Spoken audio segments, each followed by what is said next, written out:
O tema em foco são as rochas ígneas, cujo termo vem do latim ignis, que significa fogo, ou seja, são rochas cuja formação se deu a altas temperaturas, a partir da matéria mineral fundida em grandes profundidades e que, às vezes, extravasa a superfície do planeta através dos vulcões. De um modo geral, a maior parte da crosta terrestre é composta por rochas ígneas, parte das quais atualmente compreendem rochas metamórficas.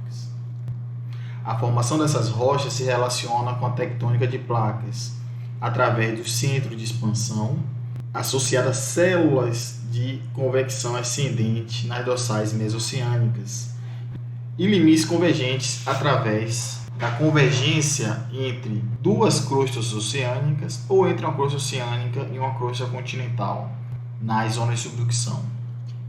Assim, entender os processos pelos quais as rochas se fundem e recristalizam é fundamental para compreender a formação da crosta terrestre. Entendam como magma qualquer material rochoso fundido de consistência pastosa e que apresenta uma mobilidade potencial, e ao se consolidar constitui as rochas ígneas ou magmáticas, objeto de estudo. Apresentam altas temperaturas da ordem de 700 a 1200 graus Celsius. O termo popularmente utilizado, lava, é aplicado ao magma que flui na superfície. De um modo geral, os magmas são constituídos por uma parte líquida, representativa do material rochoso fundido, uma parte sólida, que corresponde aos minerais que se cristalizaram a partir desse líquido e eventuais fragmentos de rocha, e uma parte gasosa, associada aos voláteis dissolvidos na parte líquida, principalmente água e dióxido de carbono. De um modo geral, as rochas ígneas se distinguem dos demais tipos de rocha em dois aspectos. São eles a textura e a composição química e mineralógica. Vamos iniciar nossa análise através da textura, que está relacionada ao tempo de resfriamento.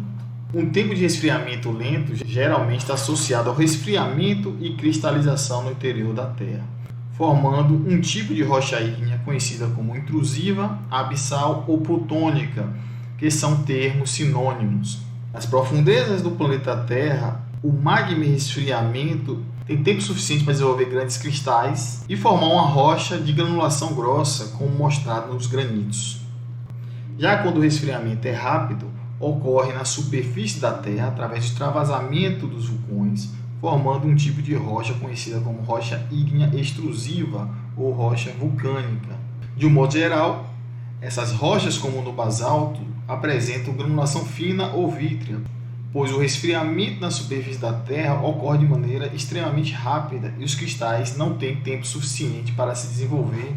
Como informado, as rochas ígneas intrusivas, elas se resfriam lentamente no interior da Terra, permitindo a formação de cristais grossos, como mostrado no gabbro e nos granitos.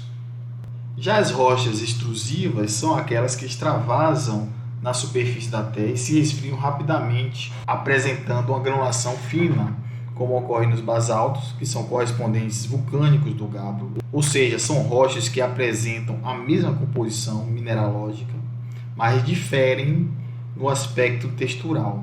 E o riolito, que é o correspondente vulcânico do granito, também apresentam a mesma composição mineralógica. Associado à presença de minerais específicos nessas rochas, temos dois grupos: as rochas máficas, que apresentam coloração mais escura, como ocorre nos basaltos e no gabbro, devido à alta proporção de minerais ferromagnesianos, e as rochas félsicas, característica das rochas de coloração mais clara, rica em minerais como feldespato e óxido de silício como o quartzo. Em erupções mais violentas, os piroclastos são formados quando fragmentos de lava são lançados no ar. Os piroclastos mais finos são chamados de cinzas vulcânicas, ou seja, são fragmentos diminutos, geralmente de vidro, que se formam quando os gases escapam de um vulcão. Todas as rochas vulcânicas litificadas a partir desses materiais vulcânicos são chamadas de tufos. Um tipo de rocha piroclástica é a pedra pómez, ou seja, é uma massa porosa de vidro vulcânico com um grande número de vesículas. As vesículas são cavidades formadas com o escape dos gases aprisionados no magma em um processo de solidificação.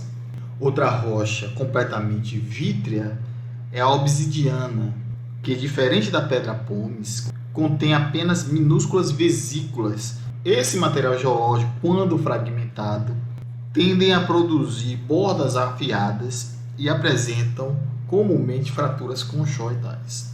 Os cristais porfiríticos são aqueles que começam a crescer embaixo da superfície, como rochas intrusivas, e antes que os cristais se tornem grandes, as erupções vulcânicas arrastam esse material cristalizado em profundidade e trazem na superfície na forma de lava, criando uma textura específica, conhecida como texturas porfiríticas. Corresponde à textura mista, com grandes cristais chamados de fenocristais, flutuando em uma matriz predominantemente fina.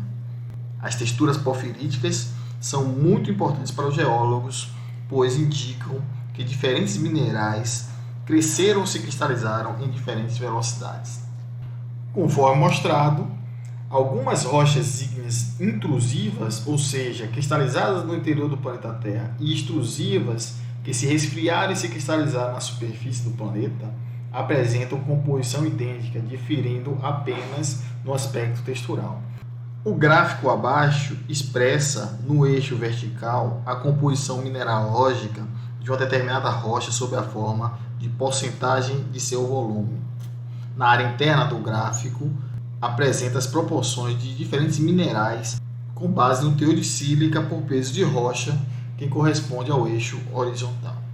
Dessa forma, tendo como exemplo uma rocha que contenha 32% de quartzo, 53% de cafeodspato ou ortoclásio, 10% de plagioclásio sódico, 4% de muscovita e 1% de biotita. Essa proporção modal corresponde à composição de um riolito, ou seja, uma rocha extrusiva ou vulcânica cristalizada na superfície, cuja composição é idêntica à de um granito que se cristaliza em profundidade. Percebam a diferença entre essas rochas, se baseia apenas no aspecto textural, sendo que o riolito apresenta cristais pequenos e diminutos e muitas vezes imperceptíveis a olho nu, enquanto que o granito apresenta cristais bem desenvolvidos.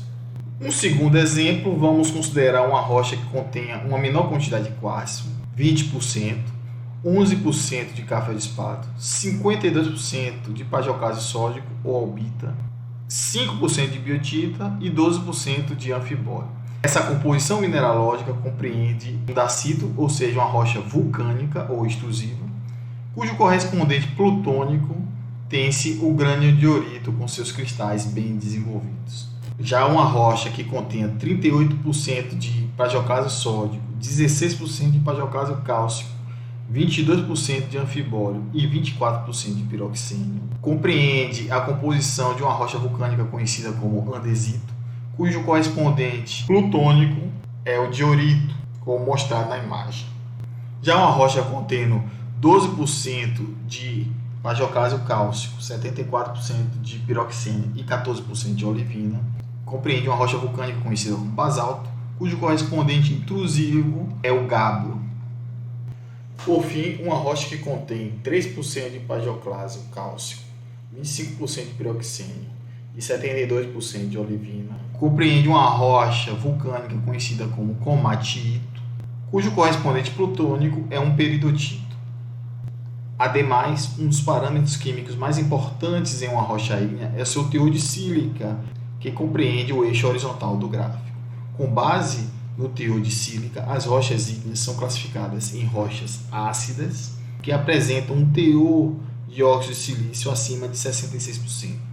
Ou seja, o riolito, o granito, o dacito e o granodiorito são classificadas segundo o teor de sílica como rochas ácidas. As rochas intermediárias apresentam teor de sílica entre 52% e 66%. Como exemplo, temos o andesito e o diorito. As rochas básicas apresentam teor de sílica entre 45% e 52%. Como exemplo, temos o basalto e o gabbro. E as rochas ultrabásicas são aquelas que apresentam os menores valores de teor de óxido de silício, geralmente inferior a 45%, tendo como exemplos o comatito e o peridotito. Fazendo uma análise com base na estrutura interna da Terra, as rochas crustais de composição granítica são mais ácidas, enquanto as rochas mantélicas, mais peridotíticas, são ultrabásicas. Outro parâmetro utilizado é o índice de cor, que é expresso pelo percentual de minerais máficos, ou seja, aqueles minerais que contêm ferro e magnésio em sua composição na rocha.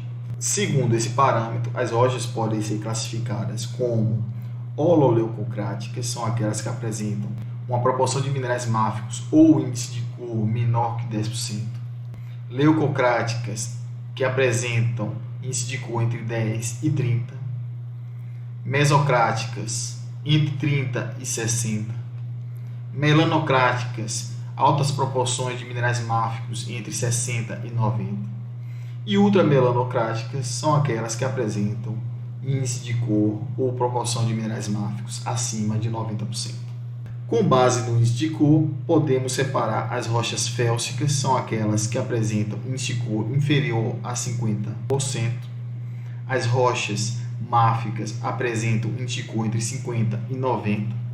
E as rochas ultramáficas são aquelas que apresentam índice de cor acima de 90%. Dessa forma, as rochas ígneas, félsicas e máficas apresentam algumas tendências relacionadas ao comportamento dos elementos químicos. As rochas ígneas geralmente diferem sob o aspecto textural e do modo como elas se cristalizam no interior ou na superfície da Terra. Por exemplo, o granito é uma rocha plutônica e o riolito é uma rocha vulcânica. O grano de ourito é uma rocha plutônica com cristais bem desenvolvidos e o dacito é o correspondente vulcânico do grano de ourito. Essas rochas são classificadas como rochas félsicas.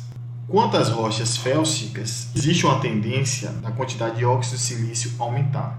Isso é bem relatado pela presença de quartzo em abundância nesse tipo de rocha. Paralelamente, também a quantidade de sódio aumenta, caracterizada pela presença de minerais como plagioclásio sódico ou albita nessas rochas. E a quantidade de potássio também aumenta, bem característico pela alta proporção de feldespato potássio ou ortoclásio nas rochas félsicas.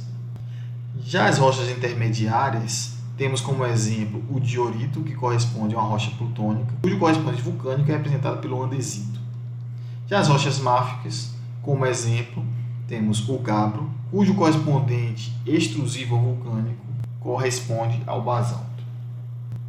Nesse tipo de rocha, temos que a quantidade de cálcio já aumenta e os plagioclásios anteriormente mais ricos em sódio, agora são mais ricos em cálcio. A quantidade de magnésio aumenta devido à alta proporção de olivinas e piroxênios. E a quantidade de ferro também aumenta devido à presença significativa de piroxênios ricos em ferro nessas rochas. O aumento da viscosidade está intrinsecamente relacionado ao aumento do teor de sílica nas suas rochas. Portanto, os magmas associados às rochas félsicas, eles são mais viscosos do que os magmas formados a partir de rochas máficas.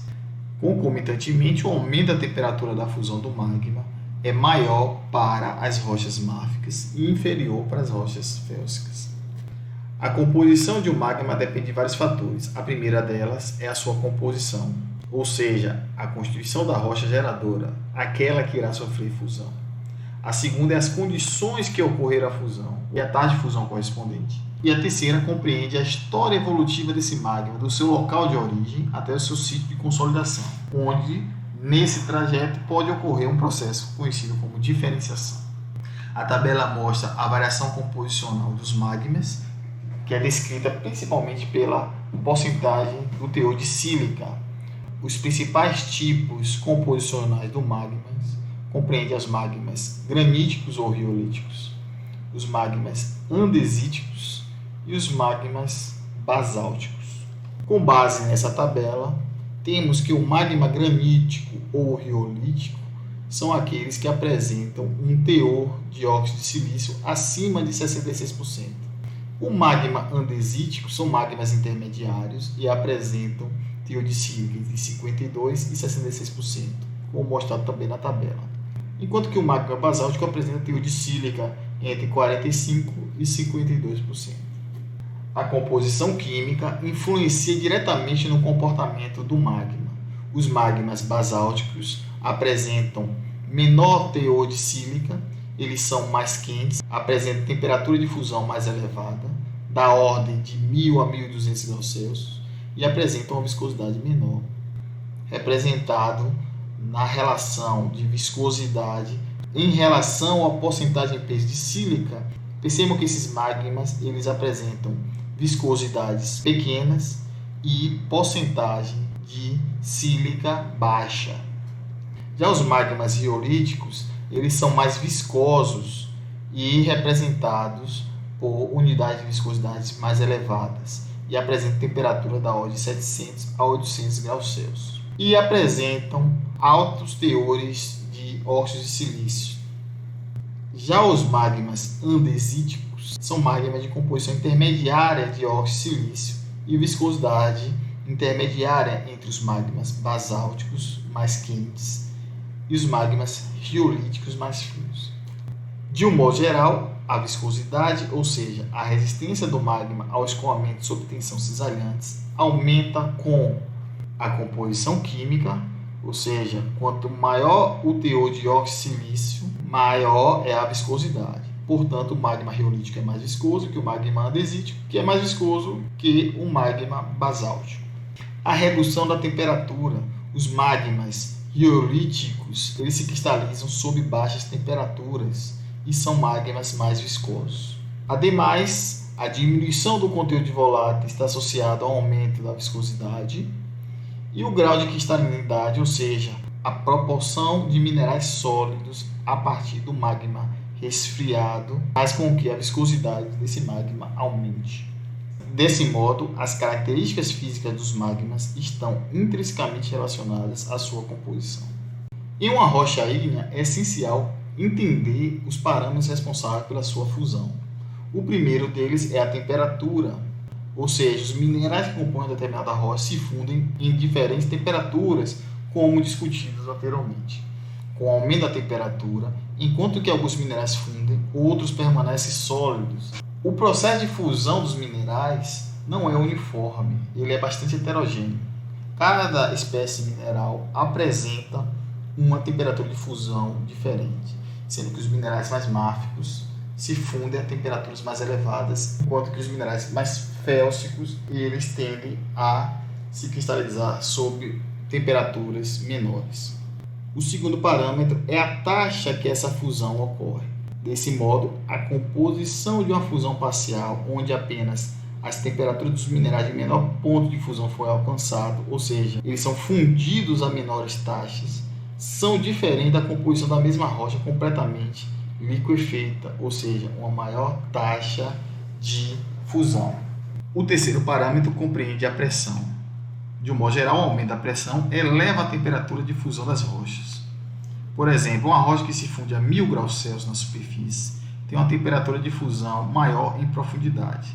Nessas condições, ele se mantém no estado sólido, conforme já discutido nos vídeos desse canal sobre a estrutura sísmica do interior da Terra.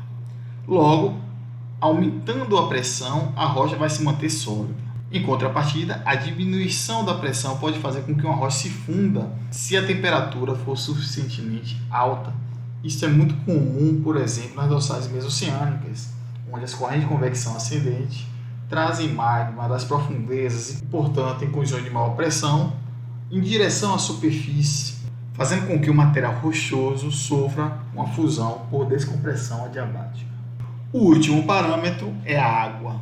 Ao dissolver uma substância como a água em outra, como um mineral qualquer, o polo de fusão do mineral é rebaixado. Uma analogia utilizada para compreender o papel da água na fusão de uma rocha pode ser compreendida visualizando em locais de clima frio, onde, de um modo geral, se espalha sal nas estradas cobertas por gelo, no intuito de baixar o ponto de fusão do mesmo.